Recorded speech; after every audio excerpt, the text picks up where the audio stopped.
হ্যাঁ বলুন।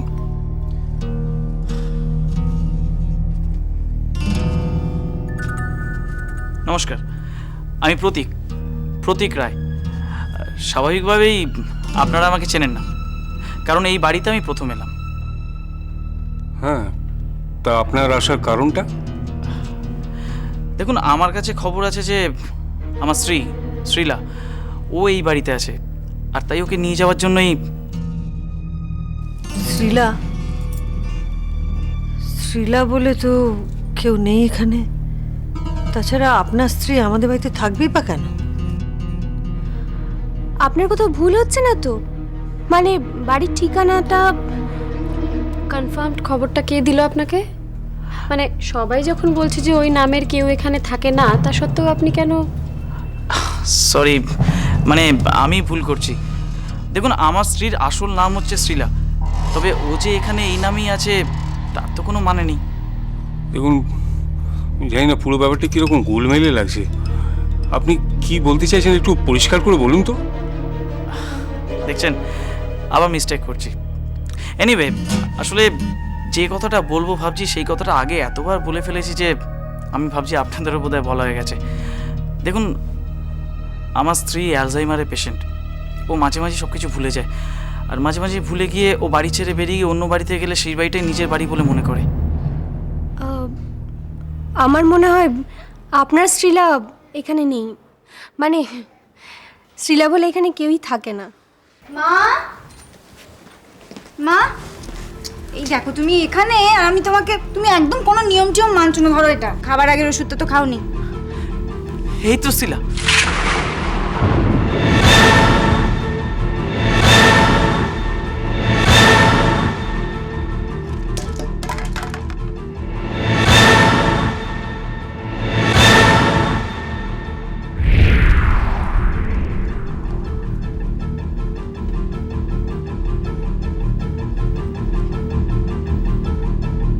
এতক্ষণ ওষুধের দোকানে কি করছিলে শ্রীলা? আসলে এই ওষুধটা ওই দোকানটায় পাওয়া গেল না তো, তাই অন্য দোকান থেকে কিনতে একটু সময় লেগে গেল। ওষুধের দোকানের ওই ইয়াং ছেলেটার সঙ্গে হেসে হেসে কি কথা বলছিলে শ্রীলা? আমি আমি কিছু বলিনি, আমি কোনো কথা বলিনি। ওই বলছিল। বলো, ওই ছেলেটা হেসে হেসে কি কথা বলছে? বলো, এটাই তো জানতে চাইছি আমি। বলো, ওষুধের দোকানের ওই ছেলেটা কি কথা বলছিল? হ্যাঁ, আমি কি কথা বলছিল? আমি কোনো কথা বলিনি। কি কথা বলছিল? কি কথা বলছিল? হেসে কি কথা বলছিল? আমি এটাই জানতে চাইছি। ওষুধের দোকানের ছেলেটার সঙ্গে কি কথা বলছিলে?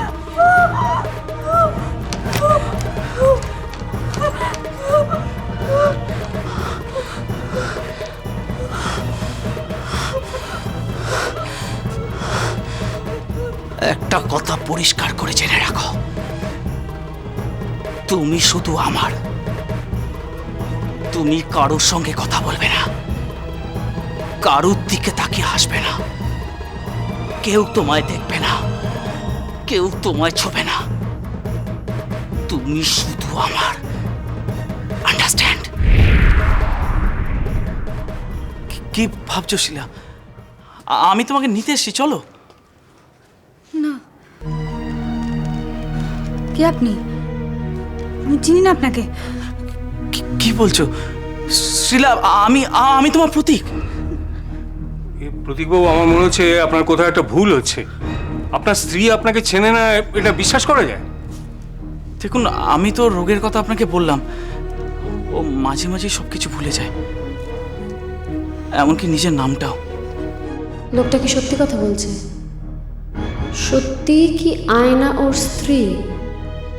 আয়নার পূর্ব পরিচয় তো আমরা কেউ জানি না। তাহলে তো ব্যাপারটা তো গিয়ে দেখতে হচ্ছে। দেখুন, আমি যা যা বলছি সব সত্যি বলছি, আর তার সব প্রমাণ আমার কাছে আছে। ওসব দেখে আমাদের কোনো লাভ নেই। আমরা আপনার কোনো কথা বিশ্বাস করি না। মা, বিশ্বাস করো, আমি আমি এই লোকটাকে চিনি না। আমি চিনি না একে। আমি ওর সঙ্গে কোথাও যাব না, কোথাও যাব না আমি। শ্রীলা, প্রতীকবাবু, এবার আপনি আসুন। গল্পটা ভালোই ফেঁদেছিলেন, কিন্তু জমলো না। আমি জানি না কে বা কারা আপনাকে পাঠিয়েছে, কিন্তু আপনি যে লোক সুবিধের নয় সেটা বুঝতে পারছি। দেখুন, অনেকক্ষণ ভালোভাবে কথা বলছি। আমার বৈধ স্ত্রীকে আটকে রাখার কোনো অধিকার আপনাদের নেই। আর সোজা কথায় যদি কাজ না হয় তাহলে প্রতীকবাবু, আপনার কাছে কি যেন প্রমাণ আছে বলছিলেন, সেটা দেখান না আমাদের। Yes yes, of course.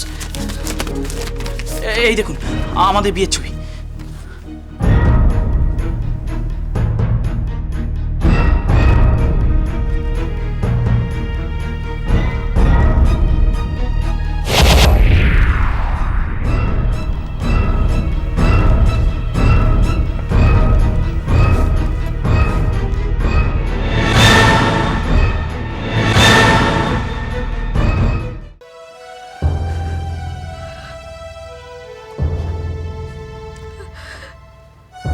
তুমি কি করলে ভোলানাথ? তুমি তো জানো এই বাড়ির লোকজনদের আমি কত ভালোবাসি। ওদেরকে ছাড়া আমি বাঁচবো না। প্রতীক প্রতীক যা যা বলছে, যা যা প্রমাণ দেখাচ্ছে, তাতে আমার ভীষণ ভয় করছে। আমি ওকে চিনি না, আমি ওকে আর চিনতে চাই না।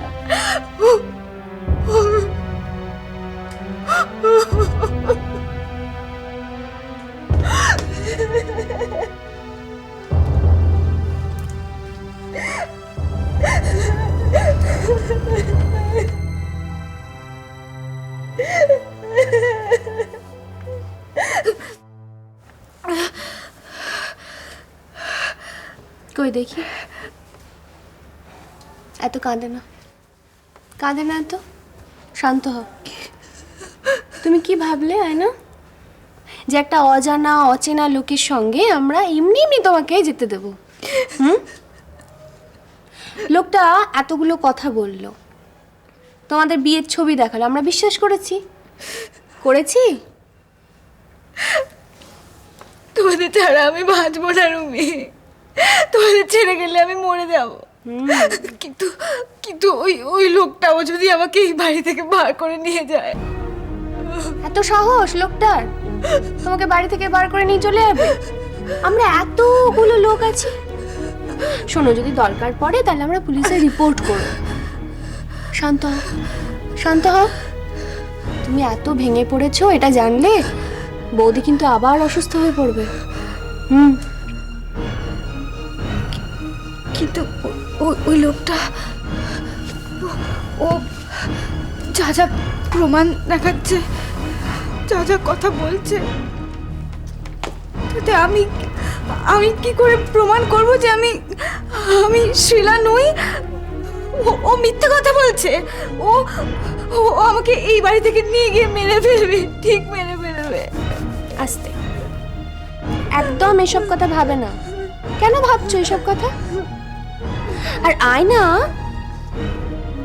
এসব কথা ভাবছে? আয়না, তুমি কেন কাউকে প্রমাণ দেবে? তুমি তো নিজেকেই নিজে বাঁচাতে পারো, তাই না? এটাই আমি বুঝতে পারছি না, আমি কিভাবে নিজেকে বাঁচাবো, বলো না রুমি। যেভাবে তুমি নীরু বৌদিকে বাঁচিয়েছিলে সেভাবে। আমি মাকে বাঁচাইনি, আমি কিচ্ছু করিনি। আয়না, এটা তোমাকে একদিন না একদিন বিশ্বাস করতেই হবে। তোমার শক্তিতে নীরু বৌদি আজকে এইখানে রয়েছে, সুস্থ রয়েছে, এটা বাস্তব, এটা মেনে নাও। আমার কোনো শক্তি নেই, কিচ্ছু শক্তি নেই, আমি কিচ্ছু পারি না, তোমরা কিচ্ছু জানো না কেউ।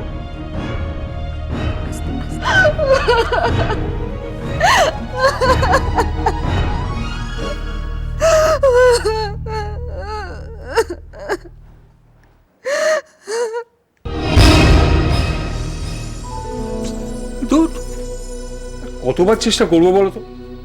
কেন তুমি বুঝতে চাইছো না? তবু আরেকবার চেষ্টা করে দেখো না, যদি। আরে বাবা, সামনে ইলেকশন, এই সময় ওই রঞ্জিতদের মতো অফিসারদের নাওয়া খাওয়ার সময় নেই। ধরা খুব মুশকিল। মুশকিল বললে তো চলবে না, এর একটা বিহিত করা দরকার। যা সমস্ত কাণ্ড ঘটে যাচ্ছে চুপ করে বসে থাকলে চলবে না। আর তাছাড়া রঞ্জিত ঠাকুরপো ছাড়া আমাদের পুলিশে কে জানাশোনা আছে বলো? দেখিয়েছে তো একটা ছবি, ওইরকম ছবি কম্পিউটারে বানানোটা কোনো ব্যাপার না। আর যা গল্প বলে গেল আর আসবে বলে মনে হয় না। না গো, আমার মন কিন্তু ঠিক কথা বলছে না। আমার মন বলছে নিশ্চয়ই আমাদের উপর একটা বড় ঝড় নেমে আসছে। শুধু ঝড় নয়, শুধু ঝড় নয়, আমার তো মন বলছে তার চেয়েও খারাপ কিছু একটা হতে চলেছে। আপনারা একবার ভাবুন না, একবার ভাবুন আয়না কিভাবে এসেছিল এই বাড়িতে। তার সঙ্গে ওই ছেলেটার কি সম্পর্ক? ও আয়নাকেও স্ত্রী বলে দাবি করছে কোন যুক্তিতে? আমার মনে হচ্ছে ওই প্রতীক বাবুর কথার মধ্যে কোথাও একটা সত্যতা আছে। কারণ হঠাৎ করে একটা বাড়িতে ঢুকে একজনকে নিজের স্ত্রী বলে ক্লেম করবে মিথ্যে করে, এতটা সাহস হবে কি? হবে না নিশ্চয়ই। সব ব্যাপারে তুমি কথা বলো কেন বলো তো? তোমার মতামত কে জানতে চেয়েছে? তোমাদের ভালোর জন্য বলছিলাম। আয়না আমার কে বলো? কেউ না। ও গেল কি থাকলো তাতে আমার কিছু যায় আসে না। বিশাখা, আয়না সম্পর্কে আমাদের সেন্টিমেন্ট কিরকম তুমি জানো? কিচ্ছু না জেনে শুনে ওই রকম একটা ছেলের হাতে আয়নাকে তুলে দেবো, তাই কখনো হয়? এতদিন তুমি আমাদের বাড়িতে থেকে শুধু অপকার ছাড়া উপকার তো কিছু করনি। আর যা ঝড়ঝাপটা হয়েছে সব তো আমরাই সামলেছি। তাই আমাদের ভাবনাটা আমাদেরই ভাবতে দাও না। ভাবো না, ভাবো ভাবো, ভাবতে তো পয়সা লাগে না। তবে আমার বক্তব্য হচ্ছে তোমরা যতই ভাবো আর যাই করো, আয়নাকে তোমরা আটকে রাখতে পারবে না। আয়নাকে আমরা কতটুকু চিনি, কি জানি ওর সম্পর্কে? কেউ কি হলপ করে বলতে পারে যে আয়নাই শ্রীলা নয়? পারে না তো। তাহলে আয়নার কথাকে বিশ্বাস করারও কোনো কারণ নেই। আমরা কেন বিশ্বাস করছি ওর কথা? বিশ্বাস অবিশ্বাসের প্রশ্ন তো আসবেই। আয়না আমাদের যা করেছে সেটা আমরা ভুলবো কি করে? আচ্ছা, যদি ধরেও নি যে প্রতীক ওর স্বামী, তাহলে এতদিন ওর খোঁজ নেয়নি কেন?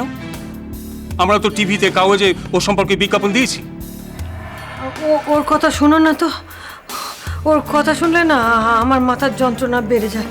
চলো আমাকে একটু ঘরে দিয়ে আসবে। চল।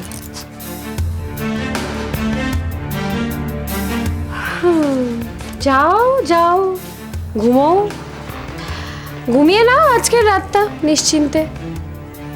কাল সকালে আবার কি হবে সেটা তো কেউ বলতে পারে না, না? দেখা যাক কি হয় কাল। বারবার একই কথা বলার জন্য কেন আসছো বলো তো ঝর্ণা? আমি তো বলছি আমার ডিসিশন পাল্টানোর মতো এখনো তেমন কোনো অবস্থা আসেনি। নতুন বৌদি, তোমাকে ফিরে যাবার অনুরোধ করা ছাড়াও আরেকটা ব্যাপার আমি জানতে এসেছি। বেশ, তো জিজ্ঞেস করো। আমার যদি সাধ্যের মধ্যে হয় নিশ্চয়ই আমি তার উত্তর দেব। তুমি সেদিন মুখে পরিষ্কার করে তো বললে না যে তোমার ও বাড়ি ছেড়ে চলে আসবার জন্য তুমি আমাকে দায়ী করছো কিনা? তুমি এখনো সেই কথাটা ধরে বসে রয়েছো? বেশ, তো তুমি নিজেকেই জিজ্ঞেস করো, তাহলেই তো উত্তরটা পেয়ে যাবে। হ্যাঁ, কোন একটা উত্তর হয়তো আমি নিজের মতন করে পেয়েছি, এটা ঠিকই। তবে তবে তুমি মানে তোমার মুখ থেকে না শোনা পর্যন্ত আমি কিছুতেই শান্তি পাচ্ছি না নতুন বৌদি।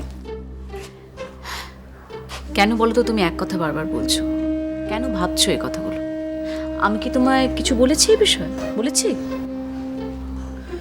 হ্যাঁ বা না কোনোটাই বলনি। তবে তবে নতুন বৌদি, তোমার মুখ থেকে এটা জানা আমার সত্যি খুব জরুরি। তুমি অন্তত আমার মনের অবস্থাটা বুঝে বলো প্লিজ, তাহলে হয়তো তোমাদের এই সমস্যার কিছুটা হলেও আমি সমাধান করতে পারবো। আমার লড়াইটা আমাকেই লড়তে দাও ঝর্ণা। আমার সমস্যা সমাধানের জন্য কাউকে পাশে দরকার নেই আমার। আমি কোনো অন্যায় করিনি, কাউকে ঠকাইনি। আমি জানি এবং নিজের কাছে আমি নিজে ঠিক। আমি জানি নতুন বৌদি তুমি কাউকে ঠকাওনি, কিন্তু তুমি নিজে ঠকে গেছো। ওই বাড়িতে তোমাকে জেনে বুঝে ঠকানো হয়েছে। তবে তবে এই কথাটা যদি আমি আগে জানতাম তাহলে হয়তো কিছু একটা চেষ্টা করে দেখতাম।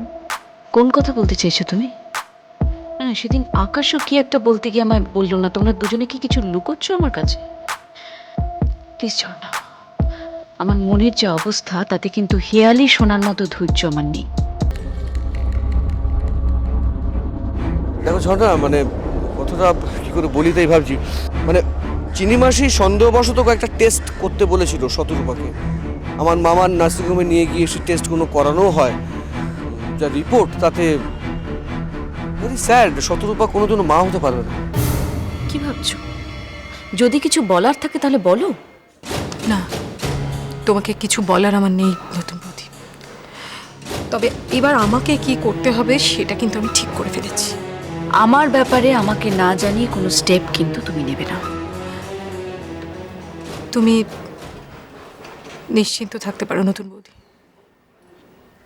তবে এই নোংরামিগুলো যারা করেছে তাদের স্বরূপটা কিন্তু আমাকে টেনে বার করতেই হবে, না হলে যে আমি নিজেকে ক্ষমা করতে পারবো না। শোনো, তোমার জন্য আমি বাড়ি ছেড়ে আসিনি।